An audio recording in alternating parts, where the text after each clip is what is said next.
keluarga ageng Bapak Tri Sutanto. Bismillahirrahmanirrahim. Qaula nuwun. Assalamualaikum warahmatullahi wabarakatuh. Kita panjatkan puji syukur kehadirat Allah Subhanahu wa taala. Pada pagi hari yang cerah ini kita masih diberikan sehat, nikmat dan sempat sehingga kita bisa berkumpul di tempat yang sangat mulia pada pagi hari ini. Sholawat serta salam marilah tercurah limpahkan kepada junjungan Nabi besar kita Muhammad Sallallahu Alaihi Wasallam. Semoga kita selalu mendapatkan syafaatnya hingga yaumul akhir nanti. Amin amin ya rabbal alamin. Bapak Ibu dan hadirin, kita ucapkan selamat datang kepada keluarga besar Bapak Tri Sutanto beserta Ibu dan rombongan. Bapak Tri Sutanto menghantarkan putra tercinta yaitu pengantin kakung, anak Mas Bagus Anandao Bayu. Untuk itu kami persilahkan sambutan penyerahan mempelai pria kepada yang mewakilinya. Kami silakan. Assalamualaikum warahmatullahi wabarakatuh. Ambil galak menjelok rambutan, rambutan dimakan bersama teman. Terima kasih atas penyambutan tuan rumah dari keluarga besar Besan. Bukan batang sembarang batang, di bawah batang ikan betutu. Kami datang bersama rombongan mengantarkan seorang menantu. Alhamdulillahirabbil alamin wa bi nasta'in ala umur dunya waddin. Wassalatu wassalam asrafil anbiya'i mursalin sayyidina Muhammadin wa ala alihi wa sahbihi ajma'in. Wa qala Allah ta'ala fil Qur'anil Karim, a'udzu billahi minasy syaithanir rajim. Wa min ayati an khalaqalakum min azwaja litaskunu ilaiha bainakum mawaddaw wa rahmah. Inna fi dzalika la ayatil liqaumin yatafakkarun. Yang saya hormati Bapak Samsu almarhum beserta Ibu Tumina. Yang saya hormati Bapak Tri Sutanto beserta Ibu Sri Atin beserta rombongan. Pertama-tama marilah kita panjatkan puji syukur kehadirat Allah Ta'ala, karena limpahan rahmat dan nikmatnya lah pada kesempatan pagi hari yang redup ini kita bisa sama-sama berkumpul di kediaman Bapak Samsu almarhum dalam rangka walimatul urus atau resepsi pernikahan putra tercintanya. Salat dan salam sama-sama kita curahkan kepada junjungan kita Nabi besar Muhammad SAW, keluarga dan sahabatnya, dan kita sebagai umatnya selalu istiqomah dalam bukti ajaran-ajarannya. Mudah-mudahan kelak kita mendapat syafaat yaumul qiyamah. Amin Allahumma amin. Bapak Ibu hadirin yang berbahagia, izinkanlah saya berdiri di sini mewakili dari keluarga Pak Tri Sutanto dan Ibu Ningsih dari Trenggalek dalam rangka menghantar dan menyerahkan putra tercintanya yaitu Mas Bribtu si Nanda Bayu Asitya Esha. Oleh karena itu kepada keluarga Bapak Samsu dan keluarga besarnya, mohon anak kami ini Pak besar namun hanya besar badannya saja. Dalam berumah tangga dia masih nol, belum punya apa-apa. Oleh karena itu dengan pagi yang cerah ini saya bersama rombongan mengantarkan di kediaman Bapak Samsu untuk dididik, dijadikan keluarga yang sakinah mawaddah warahmah. Kami yakin bahwa anak kami ini dari bibit bebet bobot yang terbaik dari Kota Trenggalek. Oleh karena itu kami mohon dengan hormat kepada keluarga, wabil khusus lingkungan Bukit Permai untuk mendidik adik kami yang tercinta ini. Kami pun berpesan kepada Mbak Anggi, tentu adik kami ini adalah adik yang berbobot di dalam hal apapun, karena dia juga punya potensi yang sangat luar biasa. Dan yang kedua, kami membawa buah tangan sebagai tanda tali kasih kami dari keluarga Bapak Tri Sutanto dan Ibu Siatin untuk diterima dengan senang hati. Jangan dilihat berapa harganya atau berapa nilainya, tapi inilah bukti tali kasih dari keluarga Pak Sutanto. Sekali lagi kepada Mas Bayu, marilah sama-sama kita menginjak bahtera rumah tangga, di mana bumi dipijak, disinilah langit harus dijunjung. Dalam rumah tangga tidak semudah ada badai, ada topan, tapi kembangkanlah sayap kalian sepandai-pandainya. Kiranya cukup sekian, santan air kelapa cekap semanten atur kawula mbok pilih wonten lepat-lepet pun kula yun agipun Syekh Samudra Pasame. Wassalamualaikum warahmatullahi wabarakatuh. Oleh perwakilan dari keluarga besar almarhum Bapak Samsu, kepada beliau yang kami hormati Bapak Hadi Kiswanto, disilakan. Bismillahirrahmanirrahim. Assalamualaikum warahmatullahi wabarakatuh. Alhamdulillahi rabbil alamin, wa bihi nasta'inu ala umuri dunya waddin.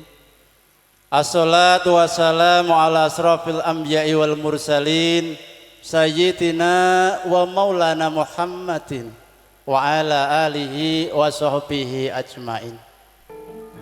Qala Allah Ta'ala fil Qur'anil Karim, a'udzu billahi minasy syaithanir rajim, bismillahirrahmanirrahim. La in syakartum la azidannakum wa la in kafartum inna adzabil lasadid. Shadaqallahul aliyyul azim. Rabbi shrali sadri wa yassir li amri wahlul 'uqdatam min lisani yafqahu qawli. Amma ba'du.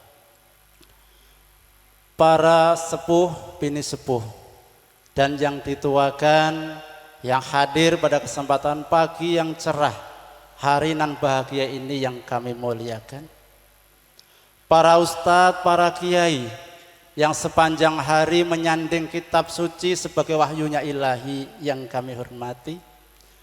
Wabil khusus panjenenganipun Bapak Tri Sutanto saha Ibu Sri Ngatin engkang dipun pandegani panjenenganipun Bapak Misti sumerambah dumateng kadang besan engkang nyuwun ngapunten mboten saged kula sebataken setunggal mbaka setunggal hananging nderek dedonga mugi-mugi panjenengan sami tansah winengku rahmating Gusti ingkang Maha Agung Allah Subhanahu wa taala. Selanjutnya yang kami hormati keluarga besar Bapak Samsu almarhum, panjenenganipun Ibu Tuminah, sumerambah dumateng para keluarga ageng. Mboten kusupen tidak terlupakan segenap panitia yang hadir pada pagi hari ini yang kami banggakan. Tiada kata yang paling pantas kita ucapkan pada kesempatan pagi hari ini selain kata syukur alhamdulillah, yang mana di tengah-tengah kesibukan kita semua di kota Jakarta, kota metropolitan, masih terluang waktu untuk bisa menghadiri kegiatan yang sangat sakral yang diadakan oleh kedua belah keluarga. Mudah-mudahan rangkaian acara yang kita selenggarakan pada pagi hari ini senantiasa mendatangkan berkah dan ridho dari Allah Subhanahu wa taala. Salawat seiring salam semoga senantiasa tercurahkan kepada junjungan kita Nabi besar Muhammad sallallahu alaihi wasallam, manusia pilihan junjungan alam, yang sama-sama kita tunggu syafaatnya besok di yaumul qiyamah. Mudah-mudahan kita semua, khususnya panjenenganipun Bapak Samsu almarhum saha Bapak Tri Sutanto sekeluarga besarnya kelak di akhir zaman diakui sebagai umatnya Nabi Muhammad sallallahu alaihi wasallam serta mendapatkan syafaat dan perlindungannya. Amin ya rabbal alamin. Bapak Ibu hadirin segenap rombongan keluarga besar yang kami hormati.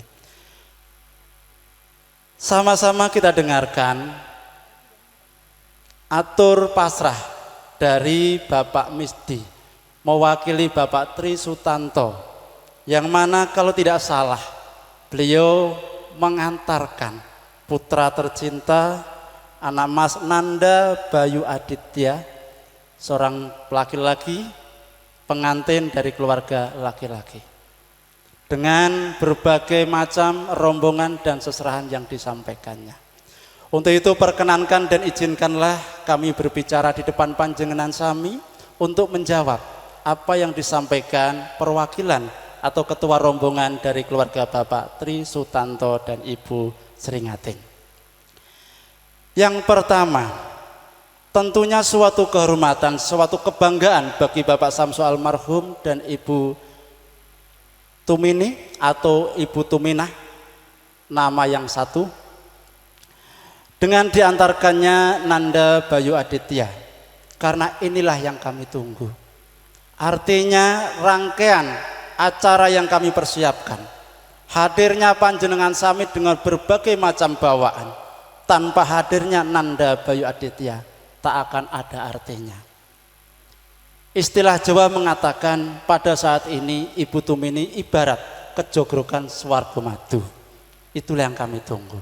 Oleh karena itu dengan kedua belah tangan terbuka, dengan senang hati, Nanda Bayu Aditya kami terima. Dan selanjutnya akan kami wisuda untuk menjadikan di keluarga kami raja dan ratu sehari di keluarga Bapak Samsu dan Ibu Tumini.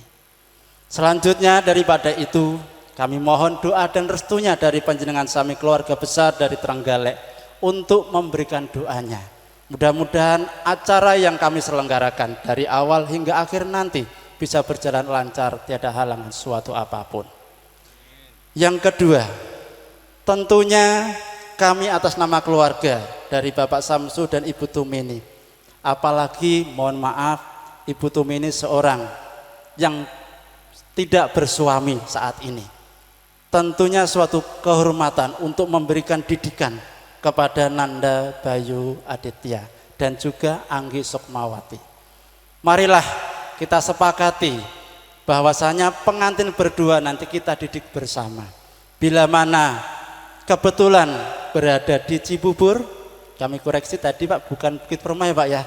Nah ini Tanumpang yang menjadi tanggung jawab Ibu Tumini dan keluarga.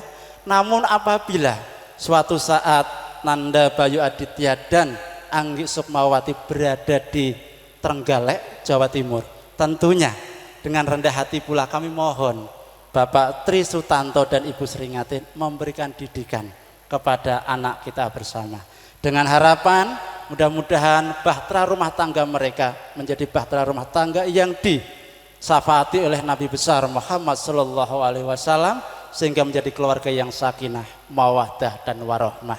Mudah-mudahan sama-sama kita doakan ke depan dianugerahi seorang putra-putri yang soleh dan solehah, diberkahi rezeki yang melimpah, rezeki yang barokah sebagai sarana ibadah pada Allah Subhanahu wa taala. Selanjutnya tadi disampaikan oleh Bapak Misdi berkaitan dengan buah tangan. Tentunya ini menjadi suatu penghormatan bagi kami atas nama Ibu Tumini. Ini suatu penghormatan, mudah-mudahan ini bermanfaat bagi kami sekeluarga, khususnya anak kami Anggi Sukmawati. Terlepas daripada itu, kami atas nama Bapak Samsu dan Ibu Tumini tak akan mampu untuk membalas kebaikan panjenengan sami. Hanya ikut mendoakan, mudah-mudahan rezeki Bapak Tri Sutanto dan Ibu Sringatin ditambah luaskan oleh Allah Subhanahu wa taala. Terakhir, bila mana di dalam penyambutan kami mungkin kurang sopan, mungkin kurang santun terkait dengan pelaksanaan acara pada kesempatan pagi sampai nantinya. Mungkin kurang berkenan di hati panjenengan sami, kami atas nama keluarga mohon dibukakan pintu maaf yang seluas-luasnya. Terakhir, karena tadi Pak Misdi pakai pantun, tadi Pak Gito juga nyolek pantun.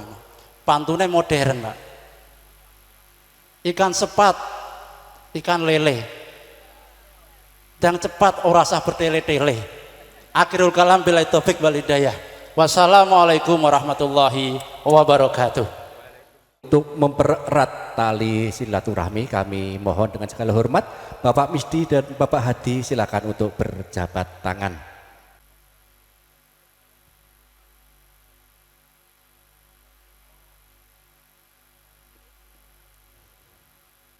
Terima kasih, kemudian dilanjutkan silakan dari kedua orang tua pengantin silakan untuk berjabat tangan terlebih dahulu.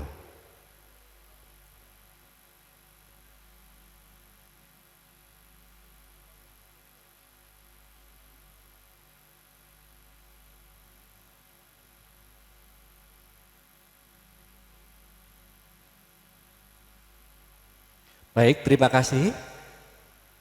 Dan kepada mempelai pria silakan berjabat berjabat tangan dengan Bapak Ibu Tuminah, silakan berjabat tangan.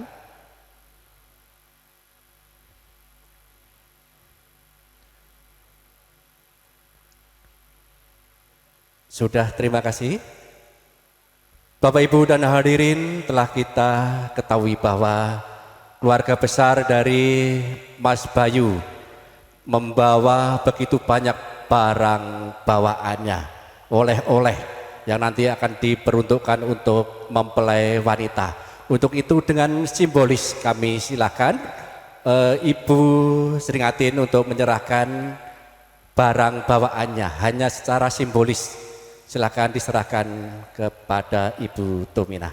Silakan.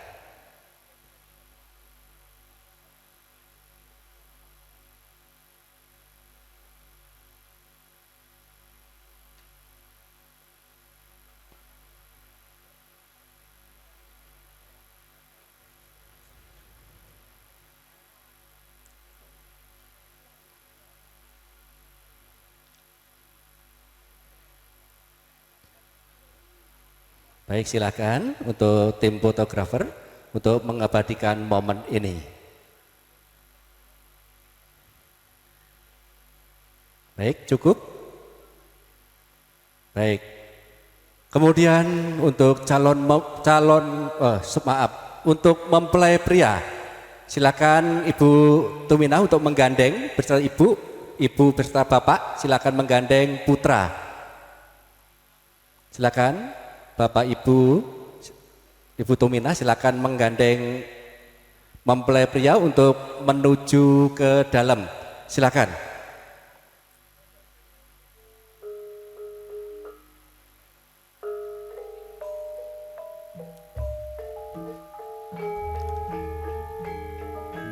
Silakan untuk berjalan ke dalam dan kami persilakan untuk rombongan pengantar mempelai pria untuk menempati tempat duduk yang telah disediakan. Terima kasih.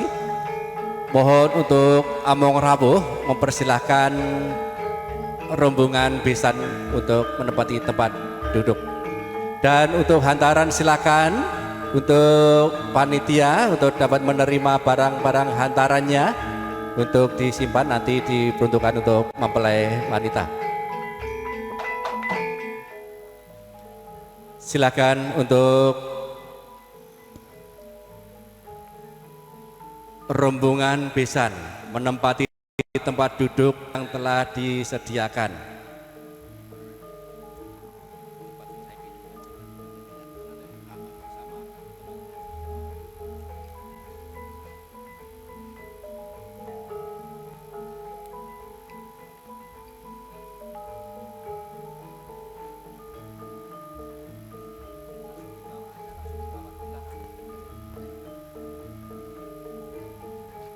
Untuk hantaran silakan untuk langsung dibawa ke belakang aja, tidak apa-apa, langsung disimpan karena sudah diserahkan.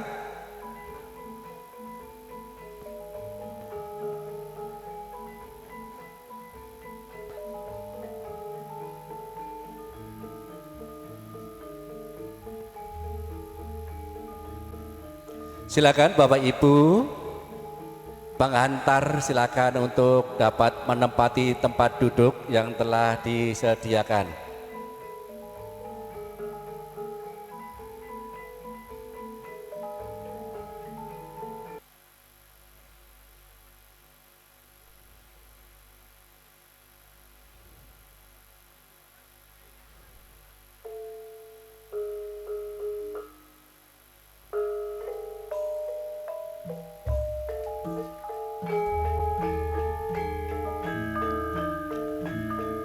Silakan sumangga sugeng rawuh wonten pitalemipun Ibu Tuminah. Sumangga lelenggahan kanthi mardika kemawon nggih Pak, Ibu. Kami mohon izin, mohon maaf kepada segenap para tamu karena ini merupakan adat Widi Widono Jawi. Untuk itu kami akan menggunakan narasi dengan menggunakan bahasa Jawa. Mohon izin, pangapunten.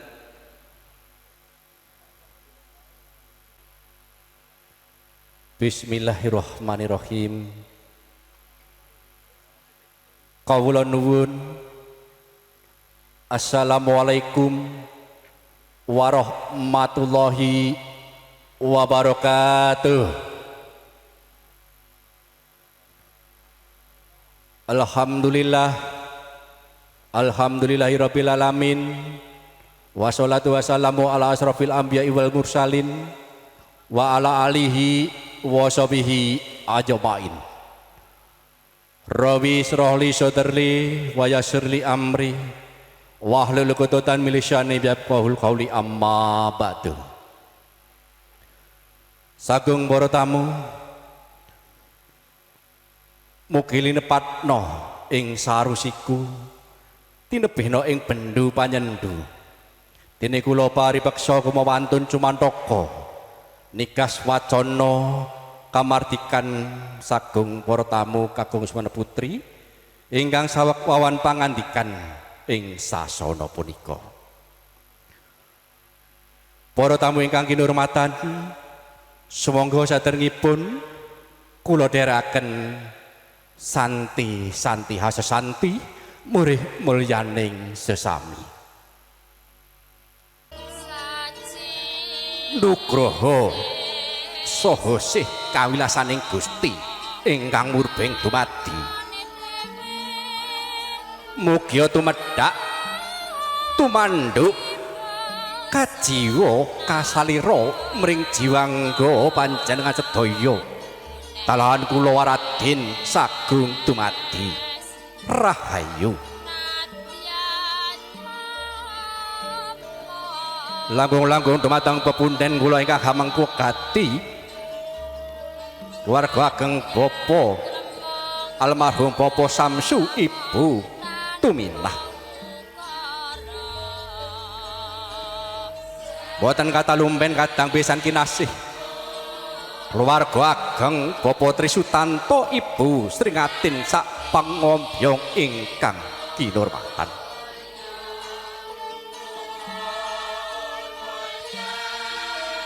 Dumateng para kyai alim ulama, dumateng para pepunden sesepuh pinisepuh ingkang hanggung mastuti dumateng pepoyaning kautaman ingkang pantes pinundi pundi. Dumateng para pangemban-pangembating praja satriyaning nagari minangka pandam pandoming para kawula dasih ingkang satuhu berbudi bawa laksana. Para sarjana para sujana sujananing budi ingkang sampun wenang hanampi wahyuning kasutapan ingkang satuhu bagya mulya.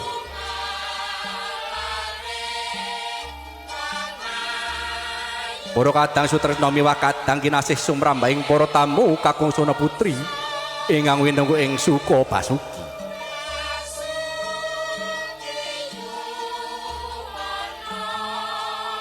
Dumateng para kadang pamatri budaya campur sari prima swara. Dumateng juru rias Nemoris wedding organizer.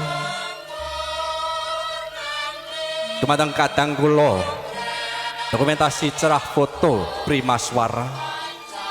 Sound system Raja Wali ugi kadang kula genset Genta Buana. Minangka purwan ngatur sumangga sesarengan ngunjakaken raos puji syukur ing ngarsanipun Gusti ingkang Maha Asih. Awit kanugrahanipun ingkang tansah winahya, hangayami sarta hanantremi kahyawaning lahir lan batos. Sumrambahing ing samudayanipun.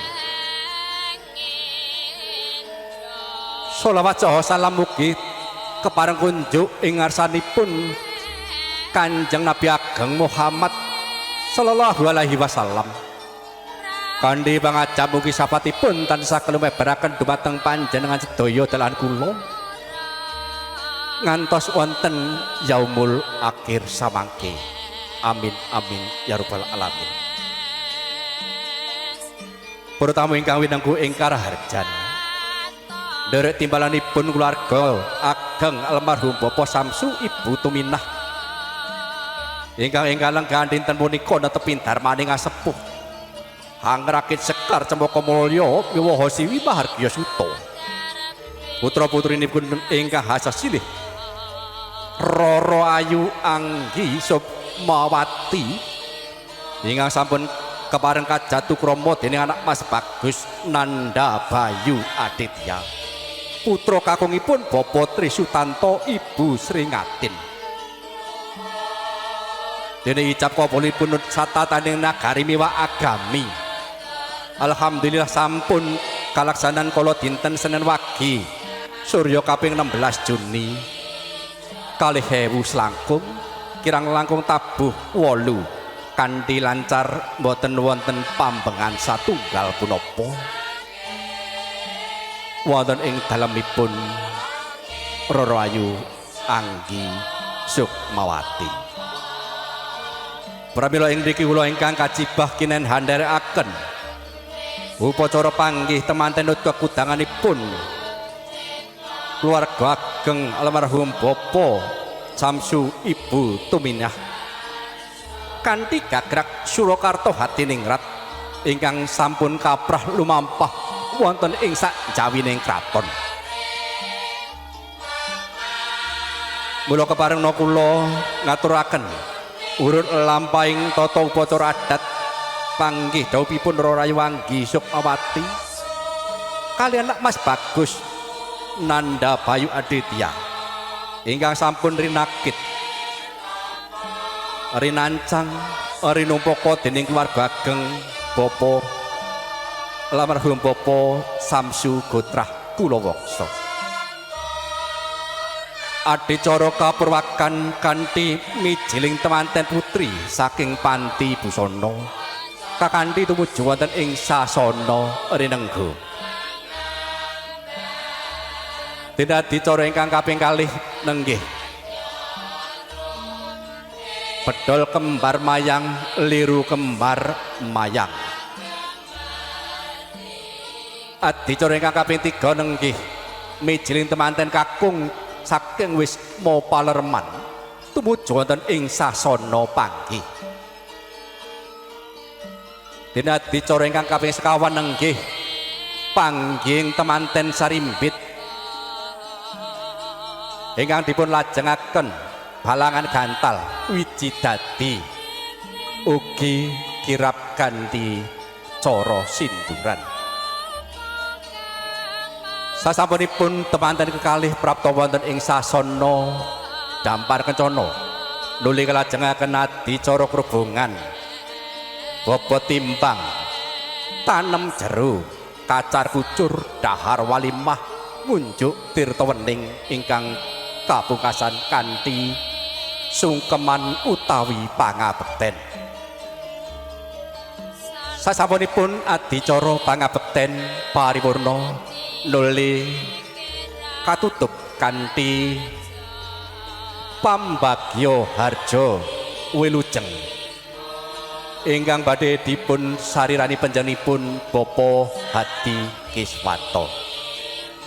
Para lenggah kakung suman putri makaten kala wawurut rerencening adicara panggih temanten Roro Ayu Anggi Sukmawati kalian Nak Mas Bagus Ananda Bayu Aditya. Kanthi mekaten sumangga para tamu lelenggahan kanthi mardu mardikaning penggalih kantos paripurnaning adicara samangke. Nuwun, nuwun, matur nuwun.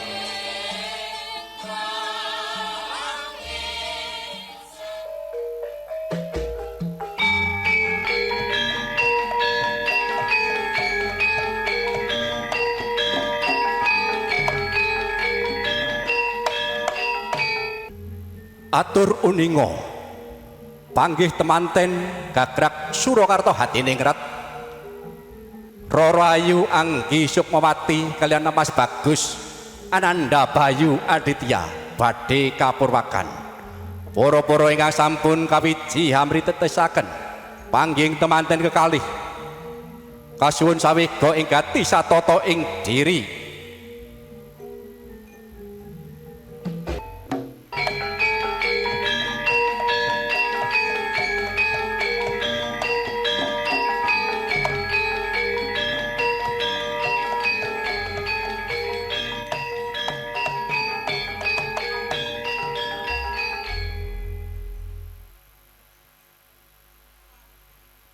Mijiling temanten putri saking Wisma Mayang Arum kadya damel bombonging ing tias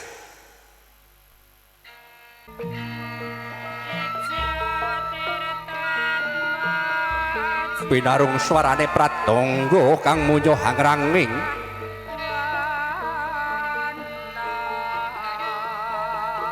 ana gandha arum hangambar hangebeki jroning sasana pawiwahan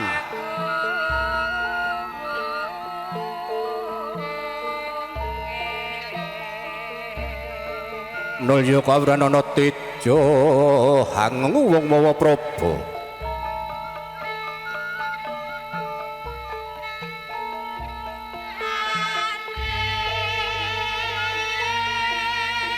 tuhu punika tejane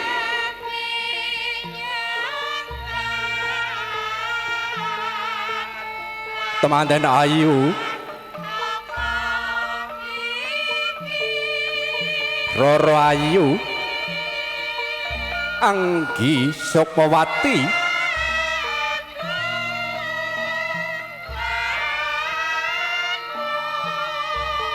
ingkang bijil saking panti busana kakanthi tuwuja wonten ing sasana rinengga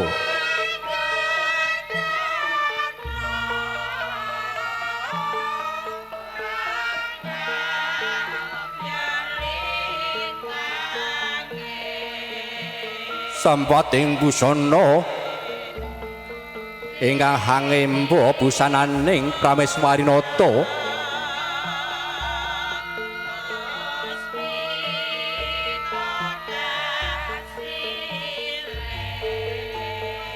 tinon saking mandrawa katon abyor mobyor pating glebyar pating colorot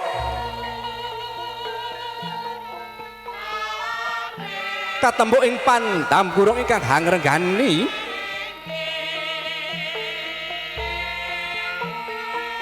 lamun to cinandra kadya kilat asa siring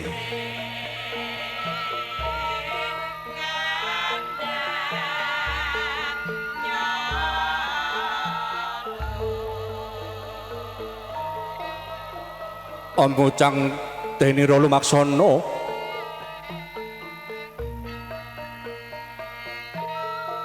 pengantin putri membat madya lumenggang ing warih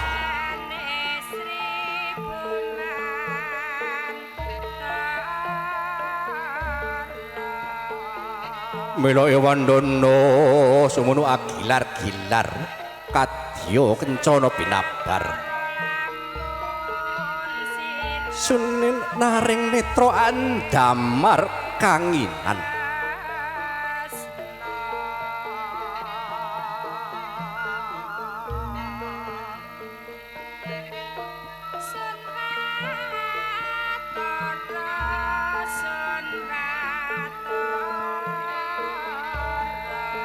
Ki Jating padha katon pating glebyar pating calorot dene rerenggane canela ingkang tineretos ing Sesotya Nawaretna.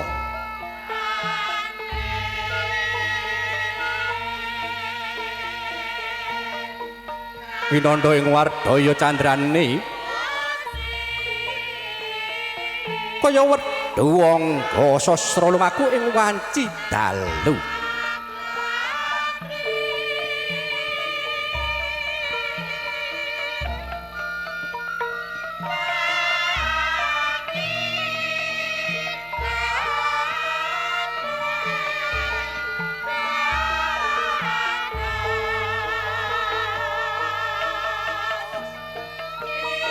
Mangkono candrane risang temanten putri ento kacarita bebasan turah rupa kurang condra wimbuh sinumbaga dening Ibu Rias Demoris.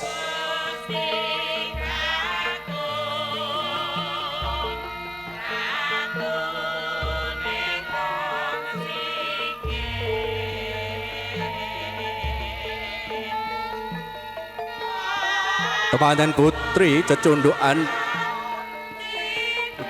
cacah songo ebah lamun to kagem lumampah.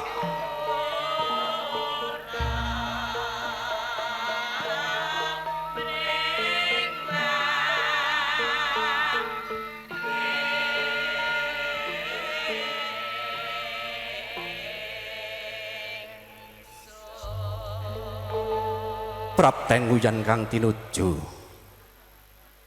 mijiling temanten putri saking panti busana.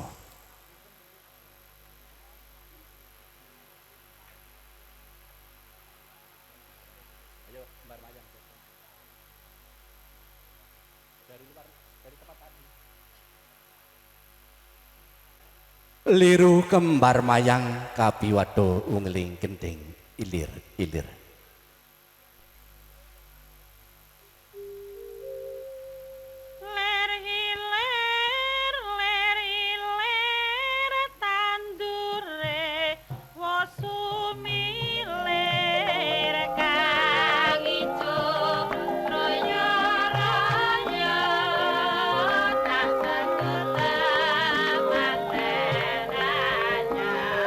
Kembar mayang kinarya srana pangging temanten kekalih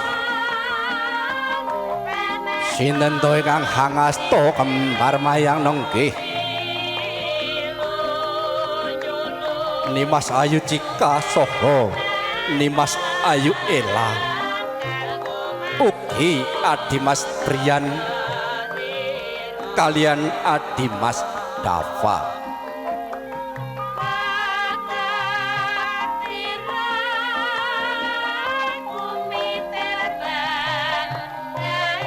Kayune Purwa sejati pangira jagat godhong kinarya rumembi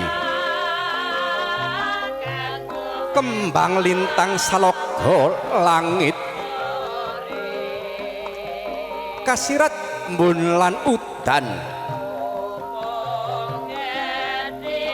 woe surya lan tensu oyate bayu Bajra.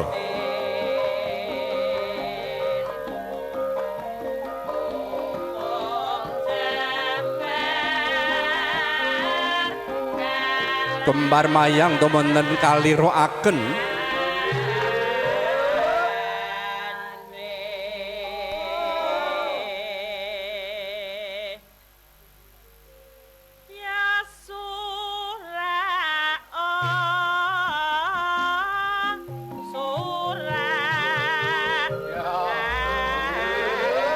kembar mayang punika pralambangipun dewa katresnan nenggih Dewa Kamajaya sarta Dewi Komorati.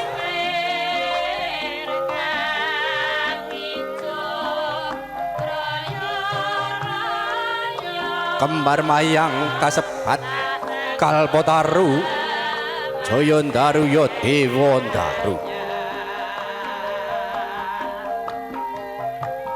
mratandani penganten kekalih hasungsih katresnan ingkang suci lan sejati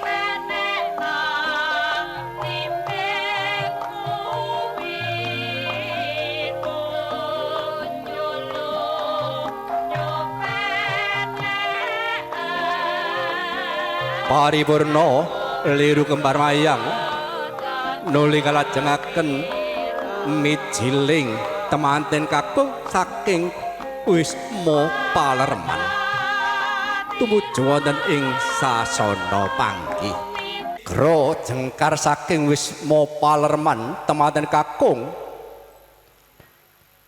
badhe tumuju wonten ing sasana panggih mugia sak margi-margi tansah nyandung kawilujengan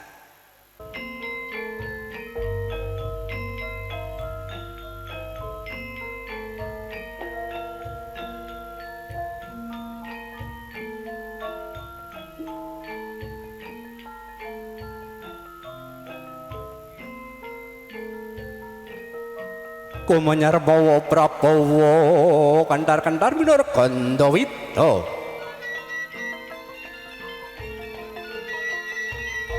sumirat hamba Barti Jamaya saya dangu secetha saya caket saya ngalela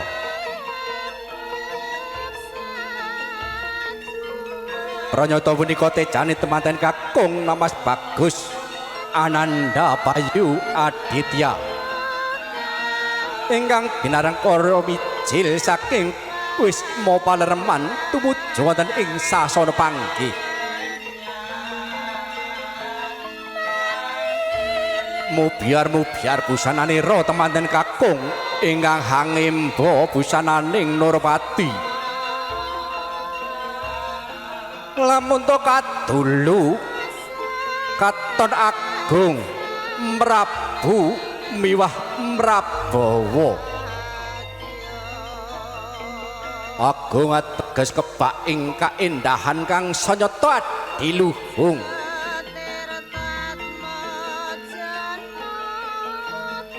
dene mrabu ateges pindha jejering narendra kebekan ing kawibawan luhur Mrabawa teges sinung Prabawa edi indah milangoni sampun prapta nguyan kang tinuju pangandhene temanten kakung wonten ing sasana panggih nuli kalajengaken adicara panggih temanten sarimpit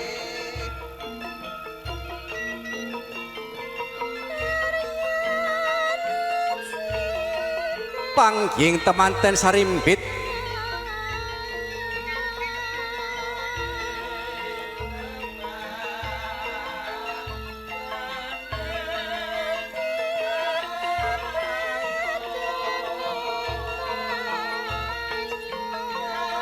lamun to Cinandra kadya cantaka ingkang lagi lelumban jroning warih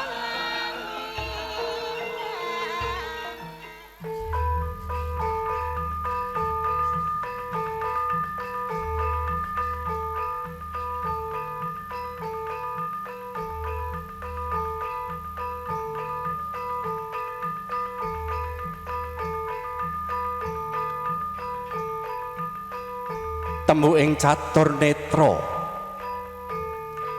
temanten kekalih hamba Bardaya pangaribawa kang kalangkung luwih ageng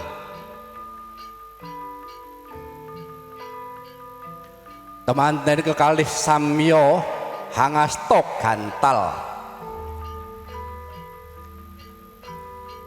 gantal ingkang dumados saking suruh ingkang lininting wenang lawe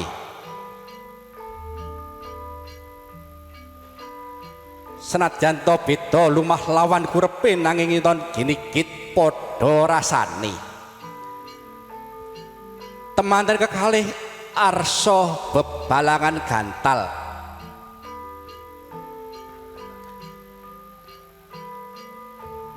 ingkang dados bebalanganipun temanten kakung winastan gondang tutur ingkang dados bebalanganipun temanten putri winastan gondang kasih porno bebalangan gantal temanten kakung hanyangket antigo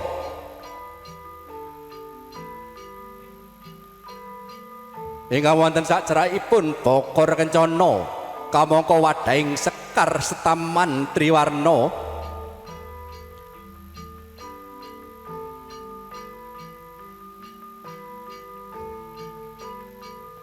temanten putri tumuli hanjengku sumembah mreng ingkang kakung temanten kakung badhe hanapak antiga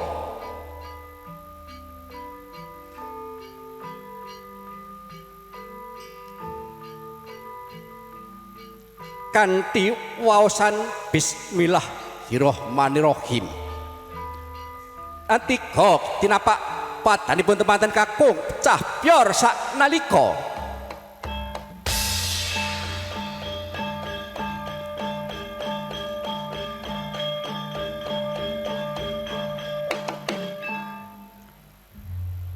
temanten putri daya-daya hamiji sukunipun temanten kakung ngicali sarwiring Sukerto temanten kakung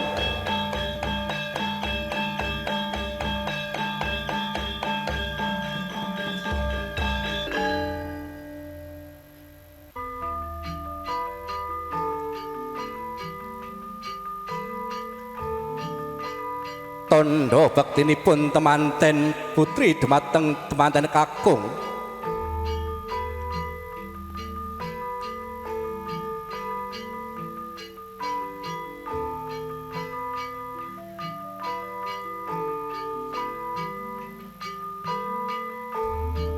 temanten kakung hanjunjung derajat temanten putri satraju derajatipun ingkang kakung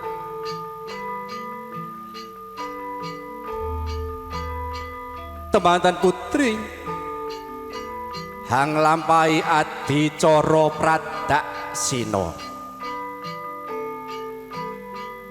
hangiteri temanten kakung kaping 3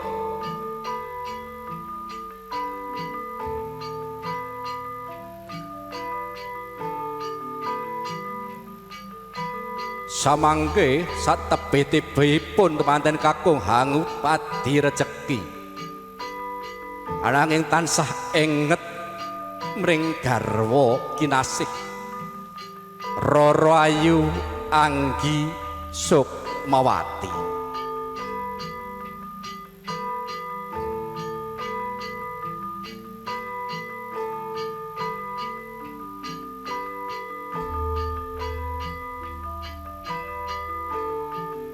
paripurna pradaksina temanten kekalih sampun jejer sumanding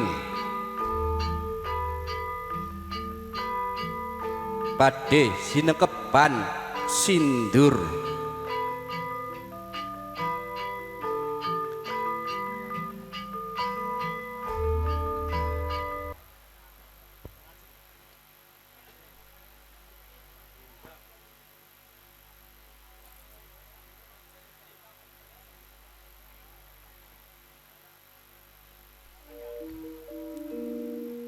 badhe lumati adicara sinduran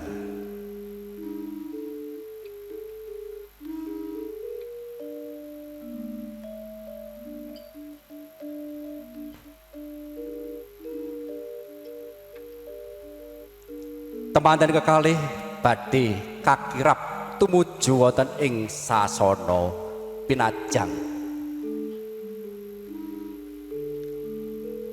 kiraping temanten kekalih kadya Narendra ingkang arsa tedhak siniwaka.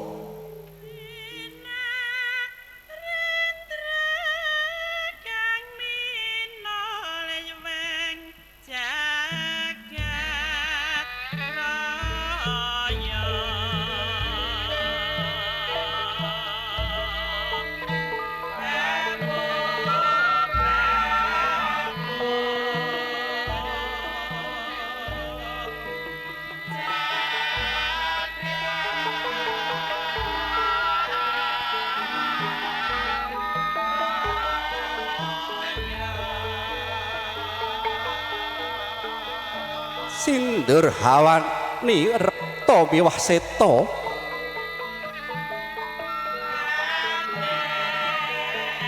pangastawanipun ingkang ibu bebrayanipun putra Sarimbit tinuntun ring kautaman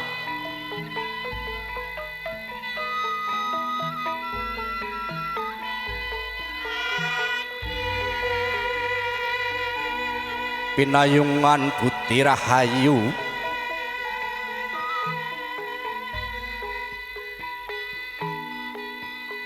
wani marang bebener wedya marang kanistan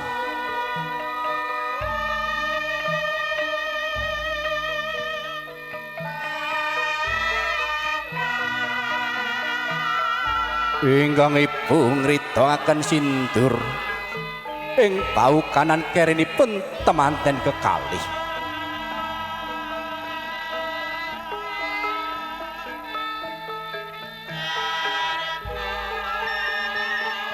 wonten ingkang Rama tindak wonten ing sak ngajengipun temanten kekalih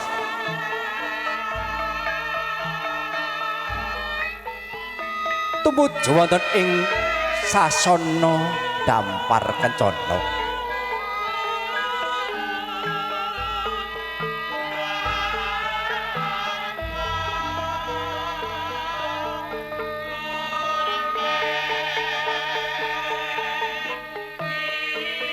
mratandani bilih ingkang ibu paring pangestu dumateng temanten kekalih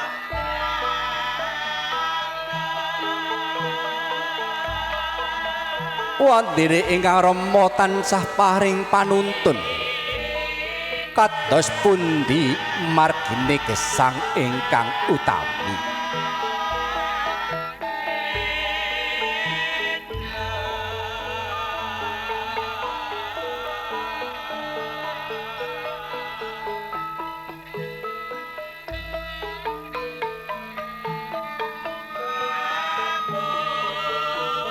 ingkang Rama tansah paring patuladan ing arsa Suntulada pilih temanten kekalih ing madya mangun karsa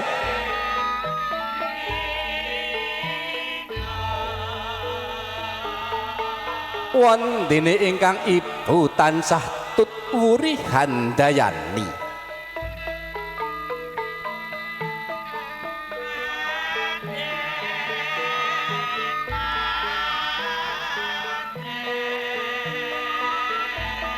ingkang ibu tansah ndedonga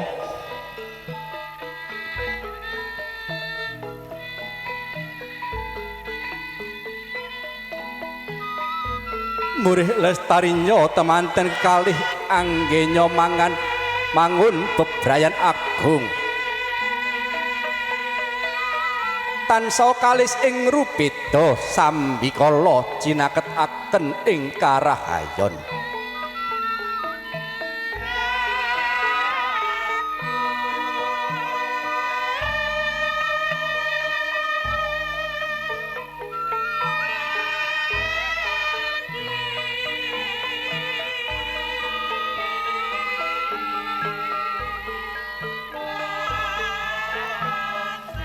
sinten to ingkang dados pangarsaning lampah temanten kekalih nonggih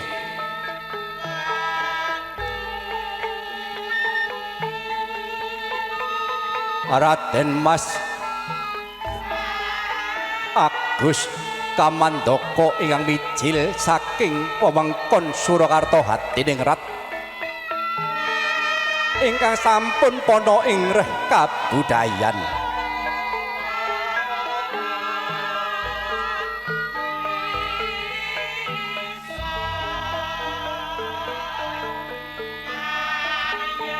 Ingkang ibu tansah tut uri handayani lampahira temanten kekalih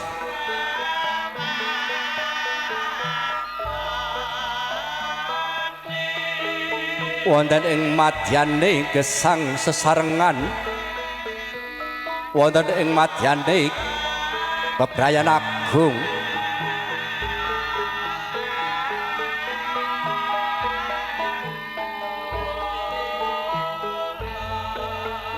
tansah memuji mring Gusti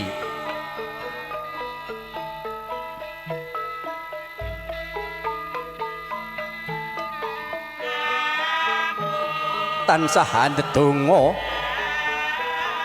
muga-muga dadi kang kaesti lulus kang kinayuh sembodo kang den sedya rahayu kang tinuju sugeng tanpa pambeng ugi slamet tanpa ribet.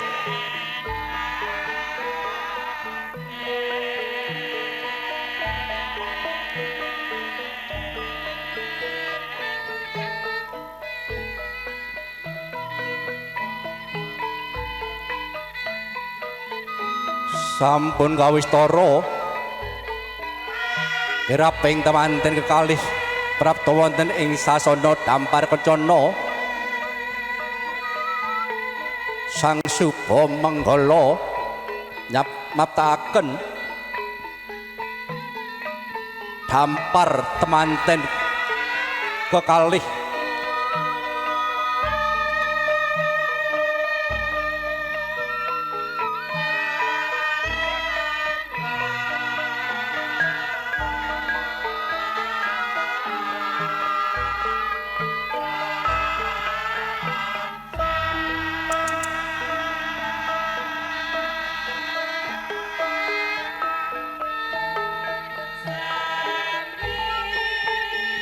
ingkang Rama daya-daya lenggah wonten ing Dampar Kencana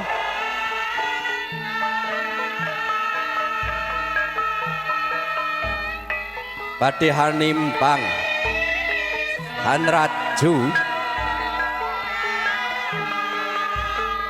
bobot katresnanipun temanten kekalih mugi rahayu rahayu kang tinemu.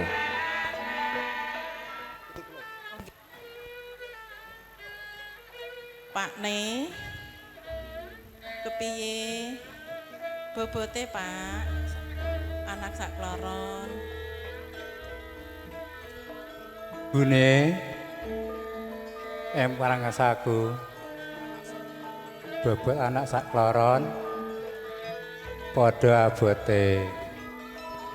Ingkang Rama sampun ngendika bilih putra putrinipun padha abote padha bibite padha bebete. Ingkang Rama wiwit dinten samangke boten badhe mbancide banciladan kekalihipun dipun tresnani.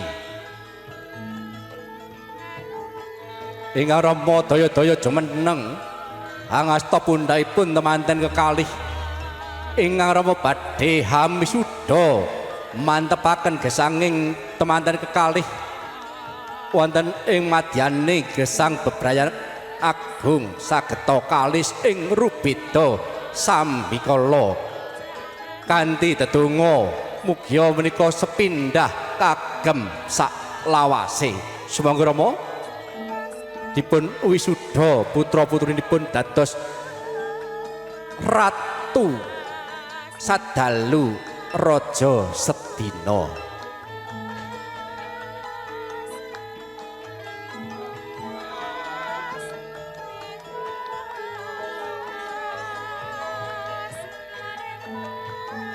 Paripurna adicara tanem jero. Nuli kalajengaken adicara kacar kucur. Kacar kucur saking beras kacampur arta receh saha kacang-kacangan. Kacang kawak deli kawak. Kacang kawak deli kawak. Wong liya dadya sanak. Sak kawak-kawake kacang, sak kawak-kawake deli. Isih kawak bebrayane temanten kekalih. Kacar kucur menika tandha bekti. Tandha bektinipun tanggel jawabipun temanten kakung dumateng keng garwa kinasih Roro Ayu Anggi Sukmawati. Temanten kakung kedah paring gunakaya dumateng keng garwa minangka tanggel jawabipun temanten kakung. Sepinten hasilipun temanten kakung sok glogok dipun paringaken dumateng keng garwa. Maka tenugi Mbak Anggi boten kepareng nglerokaken panggunaanipun menapa ingkang sampun dipun paringaken keng garwa.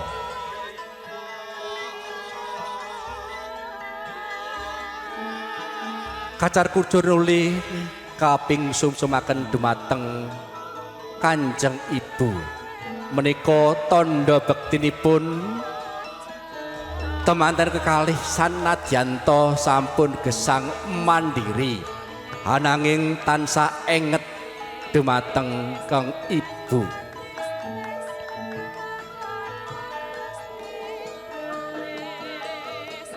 Temanten kekalih mboten badhe supe dumateng Kanjeng Ibu ingkang sampun nglairaken gula wentah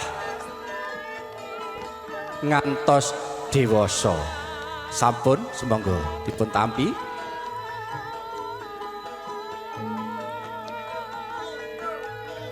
Monggo. Paripurna Pak Sungsum Kacar Kucur. Nuli kalajengaken adicara dahar walimah. Temanten kekalih arsa dulang-dulangan utawi suap-suapan. Basa keren niku, basa manca niku suap-suapan.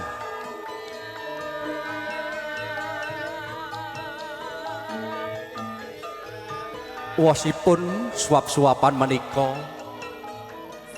temanten kekalih sampun prasetya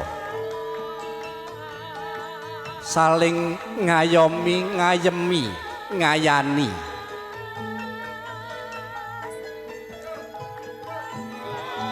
tansah mongkin nemong tansah ngengetaken ibaratipun menika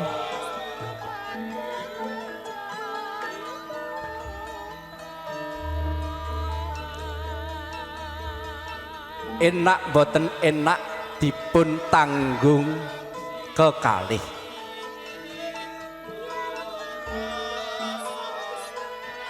Menika pasmonipun dulang-dulangan.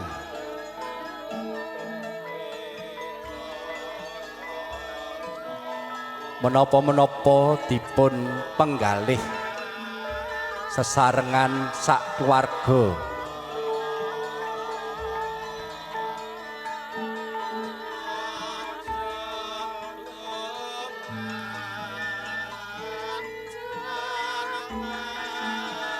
Paripurna dahar walimah nuli kalajengaken ngunjuk tirta wening. Ngunjuk tirta wening pangajapipun temanten kekalih sageta wening ing penggalihipun menepa ing rasanipun.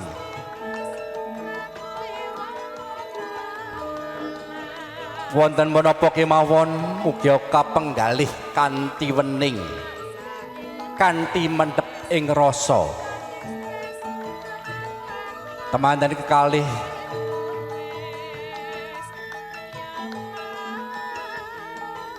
samangke dadosa keluarga ingkang sakinah mawaddah lan warahmah.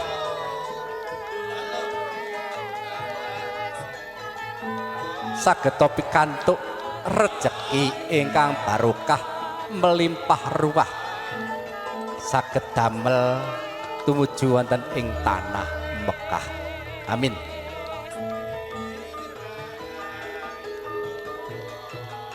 Purna ngunjuk tirta wening temanten kekalih harsa nyuwun idi pangestu sumungkem wonten ing ngarsanipun pepunden catur dumateng Bapa Hadi Kiswanto keparenga nyuwun guanganipun hang lolos dhuwungipun temanten kakung. Amargi temanten kakung badhe kemonten ing ngarsanipun pepunden catur boten dipun parengaken ngagem pusaka punapa dening Canila. Kadhe makaten sumangga nyuwun gunganipun Bapa Hadi Kiswanto kepareng hang lolos dhuwungipun temanten kakung.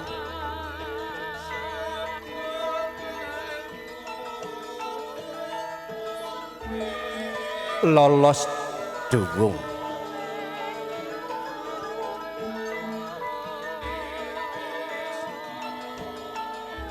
Matur siwah nuwun Bapa Hadi kepareng wangsul wonten ing papan sekawit. Temanten kekalih arsa sumungkem wonten ing ngarsanipun Bapa saha Ibu Nira.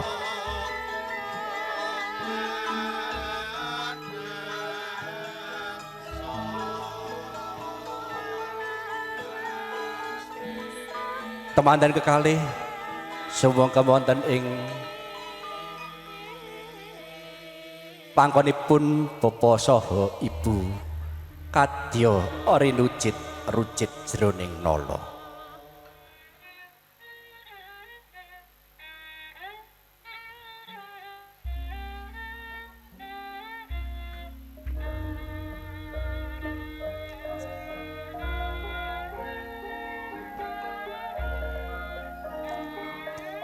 Kanjeng Ibu anggi sowan Kanjeng Ibu aki nyuwun pangapunten ingkang saageng-agengipun Ibu wiwit alit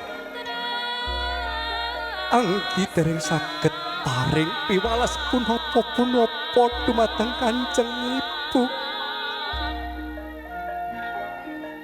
Ananging sakmenika Ibu anggi nyuwun pamit nyuwun donga pangestunipun Ibu. Ya nggih anakku wis tak tampa nggih anakku sing tak kekutang rina kelawan wengi. Uripmu sing hati-hati aja lali karo ibumu ya nggih.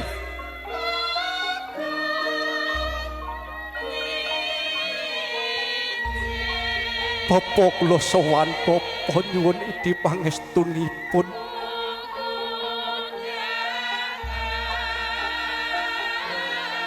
Apa minangka gantosipun Rama nyuwun donga pangestunipun nggih Bapa.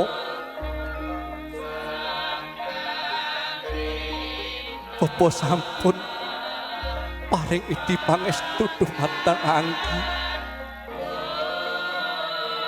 Nyuwun pangestupun Bapa. Ya nggih anakku Anggi. Wis tak tampa pangestune Bapa tampanana ya nggih.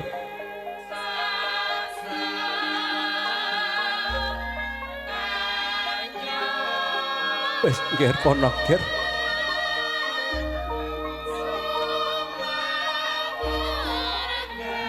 Temanten kekalih arsa tumuju wonten ing pepunden. Yang sepahipun Nak Mas Bagus Ananda badhe nyuwun donga pangestu.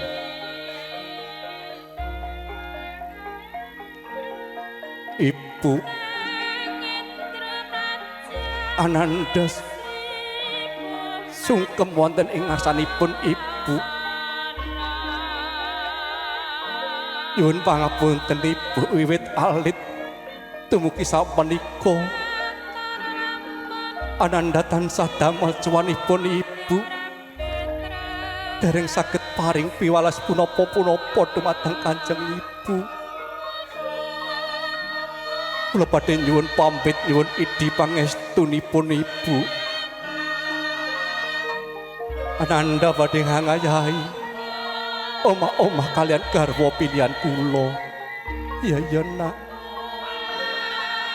Anakku sing tak dedomo kriyana lawan wengi tak pengestoni nggih uripmu sing ati-ati aja lali marawa tuwa nggih kasinggihan dawuh Ibu.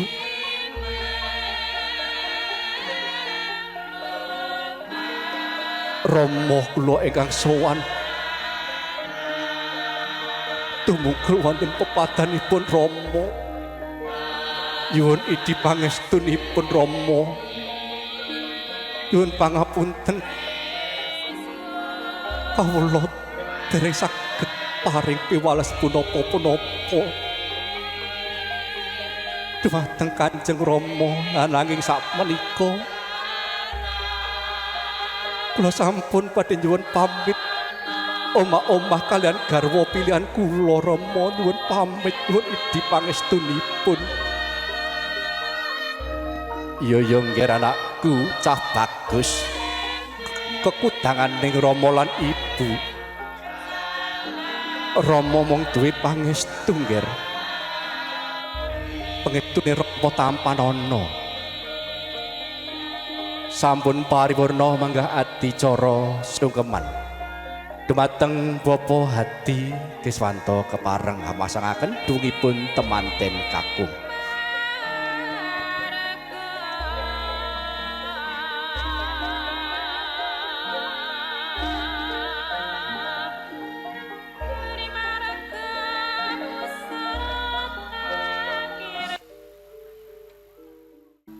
Kalajengaken katutup kanthi pambagya harja wilujeng ingkang badhe dipun sarareni panjenenganipun ingkang kinurmatan Bapak Hadi Kiswanto. Dumateng Bapak Haji Kiswanto sumangga nuwun. Bismillahirrahmanirrahim. Assalamualaikum warahmatullahi wabarakatuh. Alhamdulillah wa syukrulillah wala haula wala quwata illa billah. Rabbi israli sadri wa yassirli amri wahlul 'uqdatam min lisani yafqahu qawli. Amma ba'du. Konjuk ing ngarsanipun para sepuh bini sepuh, para pepunden ingkang pantes katuran pangkurmatan, para alim, para ustadz, para kiai ingkang siang soratri sinanding kitab suci minangka wahyuning ilahi ingkang kula mulyakaken, aparatur negara baik sipil maupun militer yang hadir pada kesempatan pagi hari ini yang kami hormati, segenap keluarga besar Bapak Samsu almarhum dan Ibu Tumini, dan juga segenap keluarga besar Bapak Tri Sutanto dan Ibu Sringanti yang kami hormati, dan tak kalah pentingnya segenap panitia dari keluarga besar Bapak Samsu, Ibu Tumini, Bapak Tri Sutanto, Ibu Sringanti, yang kesemuanya sama-sama kita mengharap berkah dan ridho dari Allah Subhanahu wa Ta'ala. Puji dan syukur marilah sama-sama kita panjatkan kehadirat ilahi Robbi Allah Subhanahu wa Ta'ala, Zat yang Maha Agung yang senantiasa melimpahkan rahmat, taufik serta hidayahnya, sehingga pada kesempatan yang berbahagia pada pagi hari ini, dua belah keluarga telah sepakat menjadi satu keluarga dengan ikatan pernikahan putra putri mereka, yaitu Ananda Anggi Sukmawati dan juga Nanda Bayu Aditya. Mudah-mudahan rangkaian acara yang terlaksana pada pagi hari ini senantiasa mendatangkan berkah dan ridho dari Allah Subhanahu wa Ta'ala. Sholawat seiring salam semoga senantiasa tercurahkan kepada junjungan kita Nabi besar Muhammad Sallallahu Alaihi Wasallam, manusia pilihan junjungan alam yang sama-sama kita tunggu syafaatnya besok di yaumul qiyamah. Mudah-mudahan kita semua yang hadir pada kesempatan pagi hari ini kelak di akhir zaman diakui sebagai umatnya Nabi Muhammad Sallallahu Alaihi Wasallam serta mendapatkan syafaat dan perlindungannya. Amin ya rabbal alamin. Bapak Ibu hadirin segenap undangan dan juga keluarga besar serta keluarga besan yang kami hormati, perkenankan dan izinkanlah kami yang fakir ini berbicara di depan panjenengan sami untuk menyampaikan pambagio harjo atas nama keluarga Bapak Samsu almarhum dan atas nama Bapak Tri Sutanto. Yang pertama tentunya kami mengucapkan sugeng rawuh, selamat datang kepada segenap hadirin, segenap keluarga besar Handai Taulan yang berkenan hadir pada kesempatan pagi hari ini untuk memenuhi undangan kami sekeluarga besarnya.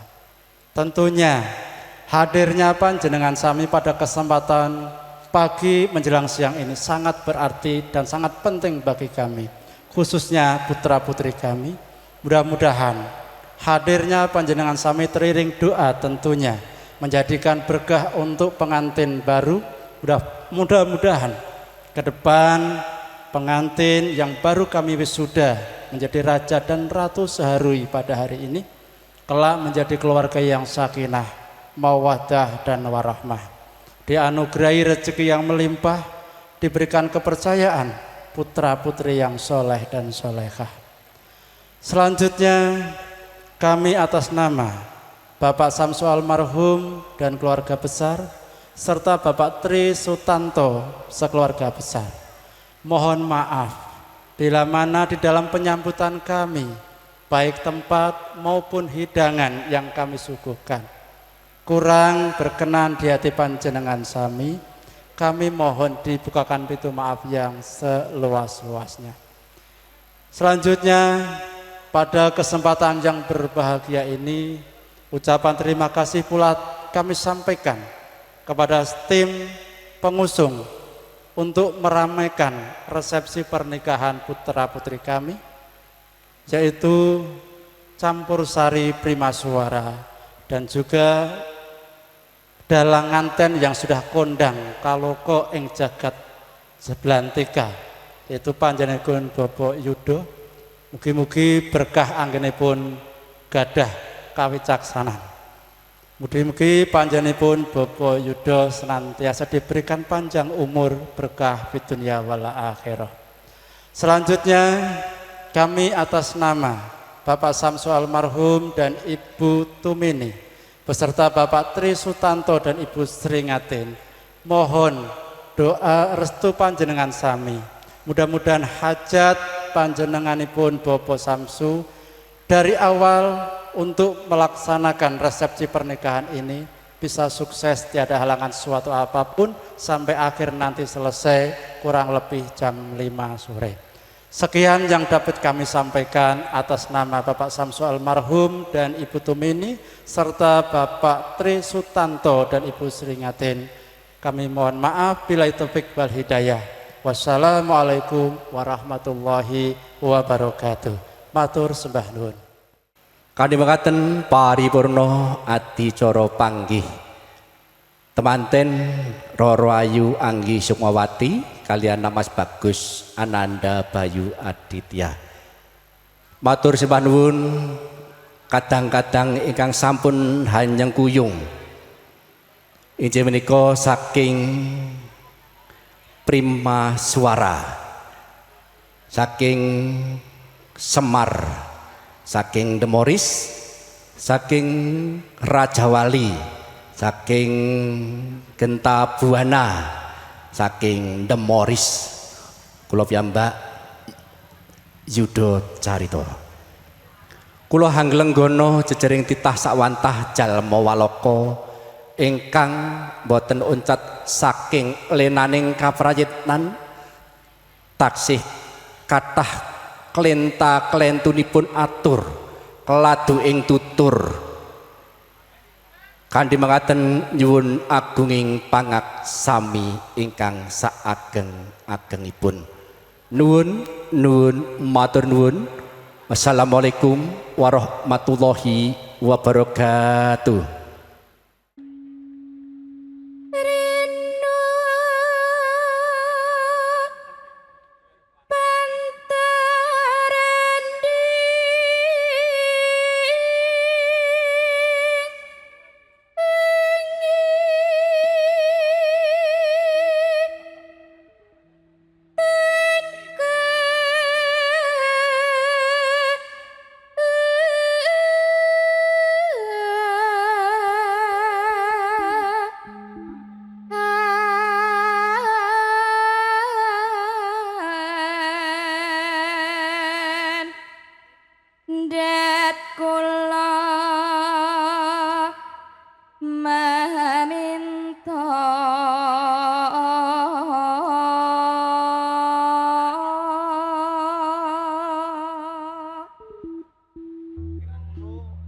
And